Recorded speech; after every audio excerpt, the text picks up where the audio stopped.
សង្គ្រាមនៅអ៊ីរ៉ាន់លើកនេះពិភពលោកអាចនិយាយថាកើតឡើងដោយមានបង្កប់រឿងក្រោមនេះដែរឬទេអរិយធម៌ផ្លាស់ប្ដូរដុកទ្រីនសង្គ្រាមពង្រឹងវិស័យការពារជាតិបង្កើនឧស្សាហកម្មអាវុធទម្លាក់សេដ្ឋកិច្ចមនុស្ស 90% ក្នុងលោកកាត់បន្ថយនិងពន្យាអត្រាកំណើតមនុស្សក្នុងលោកទី1ផ្លាស់ប្ដូរដុកទ្រីនសង្គ្រាមមិនផ្លាស់ប្ដូរទេដុកទ្រីនមិនផ្លាស់ប្ដូរទេតែផ្លាស់ប្ដូរវិធីច្បាំងមិនមែនដុកទ្រីនទេលទ្ធិសង្គ្រាមនៅដដែលប៉ុន្តែផ្លាស់ប្ដូរសភាវុធនិងរបៀបច្បាំងហើយការផ្លាស់ប្ដូរសភាវុធនិងរបៀបច្បាំងនេះមិនមែនជាប្លង់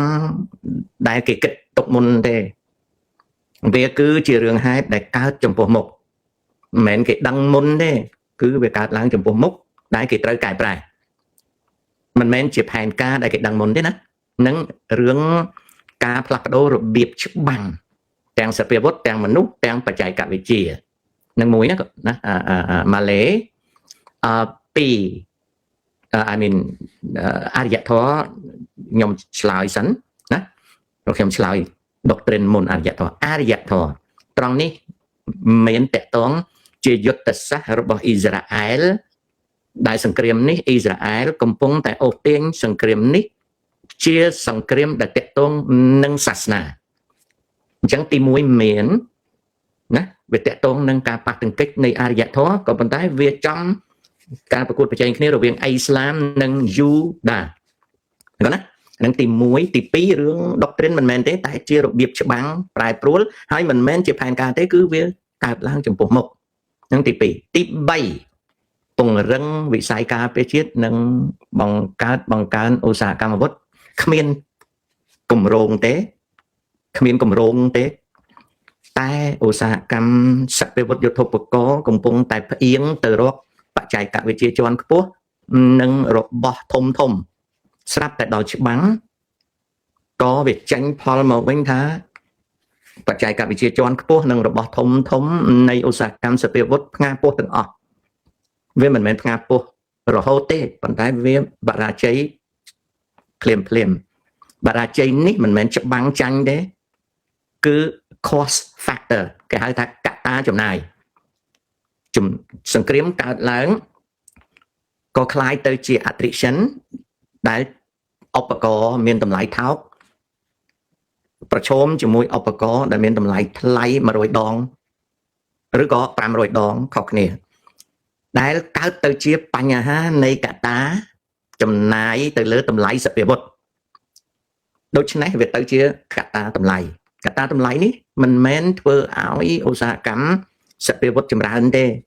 វាធ្វើឲ្យឧស្សាហកម្មសភាវុធភ្ញាក់ខ្លួនថាมันអាចចេះតែគិតលុយរាប់រយរាប់ពាន់លានបានទេត្រូវដោះស្រាយបញ្ហាដែលឧស្សាហកម្មទាំងឡាយប្រញាល់រកវិធីដោះស្រាយដែលឥឡូវនេះដោះស្រាយបាន90-80ហើយតែបើដោះស្រាយមិនទាន់ទេឧស្សាហកម្មសភាវុធធនធ្ងន់នឹងផ្ងាពោះខាតបង់ទន្ទឹមនឹងគ្នានឹងសង្គ្រាមនេះធ្វើឲ្យសភាវុធដែលនៅក្នុងឃ្លាំងវាអស់គេហៅ depletion វាស្ដប់វាធ្វើឲ្យបញ្ជាទិញកំងទិញថ្មីតែនៅពេលកំងទិញថ្មីហ្នឹងវាអត់តន់លោឡានៅឡើយទេទៅថ្ងៃមុខវានឹងកើតបញ្ហាថារឿងអីចាយលុយរាប់រយរាប់ពាន់លានទៅបាញ់ទៅបោះទៅប្រយុទ្ធជាមួយរបស់ដែលមានតម្លៃរាប់ម៉ឺនរាប់ពាន់ទៅវិញសេចក្តីលំអៀងនៃ cost factor នេះជាកត្តាទីផ្សាររបស់ឧស្សាហកម្មសភាវុធអញ្ចឹងទី3វាមិនមែនជាការពង្រឹងវិស័យទេ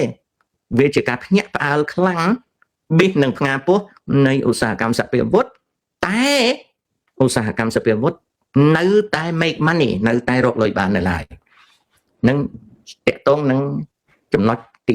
3ចំណុចទី4ទម្លាក់សេដ្ឋកិច្ចមនុស្ស 90% មិនអញ្ចឹងទេផ្លាស់ប្ដូររបបសេដ្ឋកិច្ចនេះជាផែនការឬទេខ្ញុំអត់ទាន់ឃើញជាផែនការទេអត់ទាន់មើលឃើញការផ្លាស់ប្ដូររបបសេដ្ឋកិច្ចជាផែនការច្បាស់ខ្ញុំអត់ទាន់ឃើញទេណាទី5កាត់បន្ថយឬក៏បញ្ជាអត្រាកំណើតមនុស្សក្នុងលោកអត់ទេនឹងគឺអត់ទេសង្គ្រាមនេះអត់ស្លាប់មនុស្សច្រើនទេ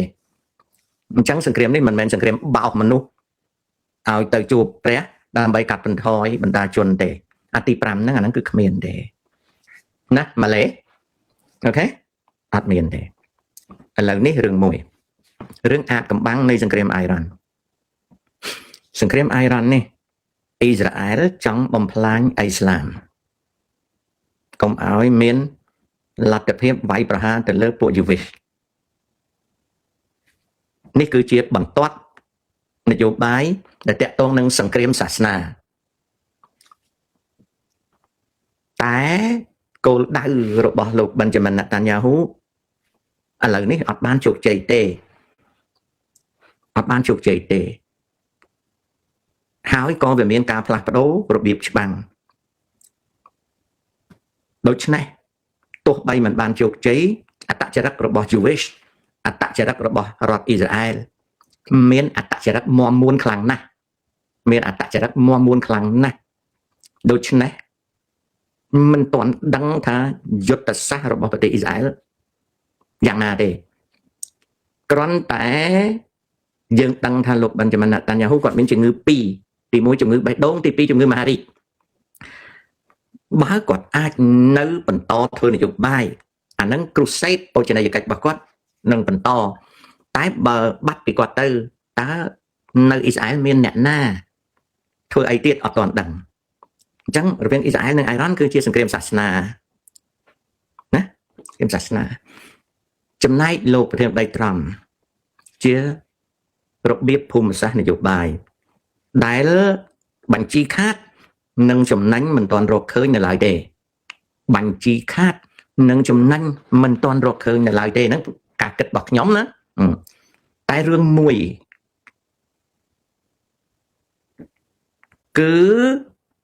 បានធ្វើឲ្យយូក្រែនរងគ្រោះដោយសារលក់ឲ្យរុស្ស៊ីលក់ប្រេងរុស្ស៊ីលក់ប្រេងបានលុយជះកម្លាំងទៅលើយូក្រែនទន្ទឹមគ្នានោះស្រាប់តែយូក្រែននេះឆ្លាតវៃក៏ទៅចោះកុងត្រារាប់រយពាន់លានជាមួយប្រទេសនានាហើយប្រមូលយកវិនិយោគហ្នឹងក៏ឥឡូវហ្នឹងជះត្រឡប់ទៅព្យូតិនវិញដែលធ្វើឲ្យផែនការវាយក្រោយថ្ងៃទី8ខែឧសភាពូទីនចង់រកកលកាំងត្រង់នេះអត់ទាន់មានចម្លើយថាសង្គ្រាមនៅយូក្រែនហ្នឹងវាយ៉ាងម៉េចនៅឡើយទេតែយូក្រែនបង្ហាញថាអាមេរិកមិនជួយក៏ច្បាំងបានដែរនេះគឺជារបត់ថ្មីមួយដែលមិននៅក្នុងផែនការពិភពលោកទេបានសេចក្តីថាយើងត្រូវសិក្សាវាតទៅទៀតអាហ្នឹងមួយទៀតទន្ទឹមគ្នានឹងបញ្ហាធម្មពលនៅច្រកសមុទ្រ Hormuz គេកំពុងតែកសាងផ្លូវដឹកជញ្ជូនថ្មីហើយគេកំពុងតែរក supply chain និងប្រភពផ្គត់ផ្គង់ថ្មីដែលខ្ញុំអត់ទាន់ប្រមូលបានព័ត៌មាននឹងច្បាស់ទេតែដឹងតែគេរកថ្មីដោយសាររឿងហ្នឹងអ្វីដែលកើតនៅយូក្រែននិងអ្វីដែលកើតនៅអ៊ីរ៉ានស្ថិតនៅជាអាចកំបាំងនៅឡើយចា៎ខ្ញុំនិយាយមួយប៉ុណ្ណឹងណាម៉ាឡេ